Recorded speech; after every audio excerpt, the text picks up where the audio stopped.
Exactly 100 days ago, Russian soldiers launched a full-scale invasion of Ukraine, aiming to overthrow a democratically elected government.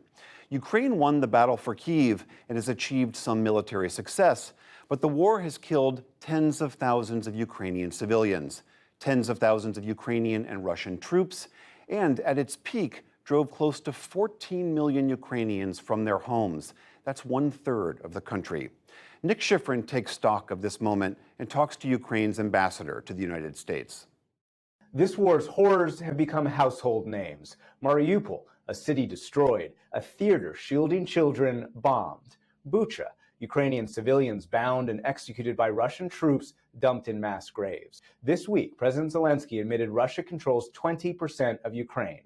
Ukraine's ambassador to the United States is Oksana Markarova, and she joins me now. Ambassador, welcome back to the NewsHour. Can you just give us some perspective on how destructive these 100 days have been? Yes, this 100 days of the war that actually goes on for 8 years, but this 100 days were especially brutal with full-fledged war returning to whole territory of Ukraine. And the devastation has been huge. More than 40 million square meters of residential areas destroyed. And the majority of people live under constant threat. And yet, we are fighting, we will be fighting, and we still can win in this war. Looking forward, how do you define winning in this war? How do you define victory?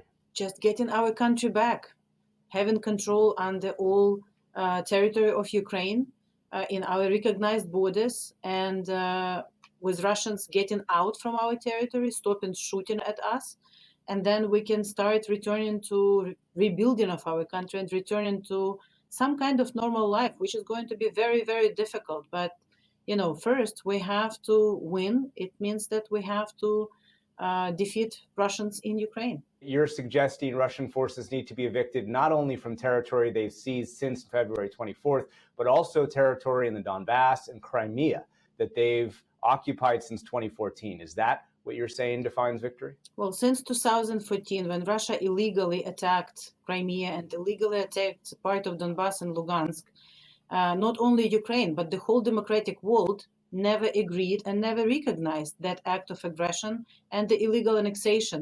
So yes, Crimea is Ukraine. Since 2014, we had all the rights to retake Crimea or Donetsk and Lugansk through military operations, but we never did it, and we never planned to do it.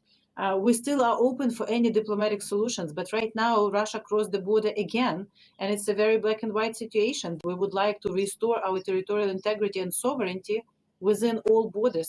Some senior Ukrainian officials I speak to have some doubts about whether the military can re-seize territory that Russia has occupied not only since February 24th, but over the last 8 years. So does that not mean that this war is headed for a stalemate and Ukraine will struggle to re-seize that territory? Well, we can all have doubts, or we know that it's going to be very, very difficult. And even today, we hear Russian officials, the criminal minister Shoigu and others essentially saying that this operation has to go on, that they are still on target, which is really a brutal thing to hear. We're up against a much stronger power, very brutal power that has no moral restrictions or the red lines they would not cross. We know it's going to be hard, but at the same time, there is no other alternative. We cannot reach peace unless Russians are out from the country. Anything else, any stalemate on Russian terms would be an illusion of peace. So unfortunately, we know what happens on the territories which Russians occupy, and we are not ready to leave our people behind. This week, the Biden administration authorized the most advanced rocket system to Ukraine, the HIMARS, High Mobility Advanced Rocket System. But the Biden administration did not provide the longest range ammunition and basically capped the ammunition range that it's providing at 45 miles. Is that good enough? Well, as I always say, we're very grateful to American people, to administration, to President Biden, to Congress. Russia is not motivated, but they have so many more weapons.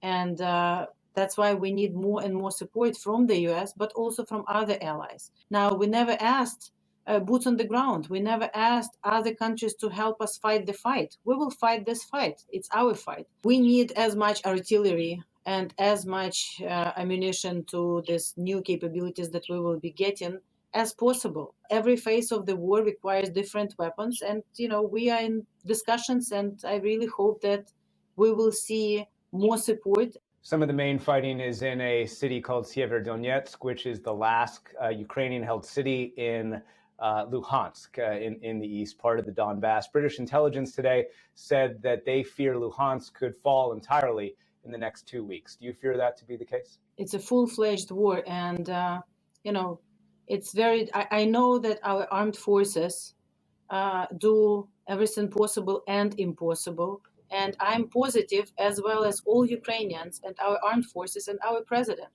that we are fighting for our land and we are fighting for our people, and we will be able to retake everything. The question is how long it will take and how many of us, the best of us, we will lose. This week, President Biden wrote a New York Times op-ed. He did not use the word Ukrainian victory or Russian defeat.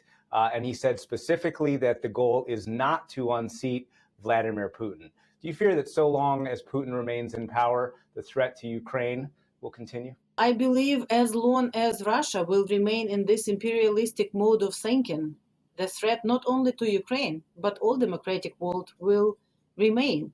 Russia in its present form is a threat to global security, is a threat to food security after blocking Ukrainian ports in the Black Sea. They are a threat to any democracy because, again, Ukraine did not provoke this war. We did not do anything to cause this aggression.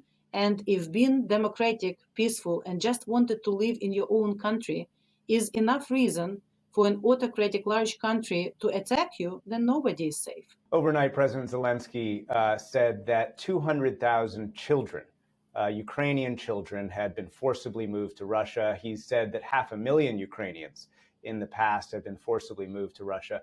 Is that an example of Russian genocide? It's one of many. Yes, 500,000 people who were forcefully deported to Russia. Then many children which were killed in Ukraine, people put in the filtration camps. I mean, these are, again, the Nazi techniques that we see 80 almost years after the world said never again.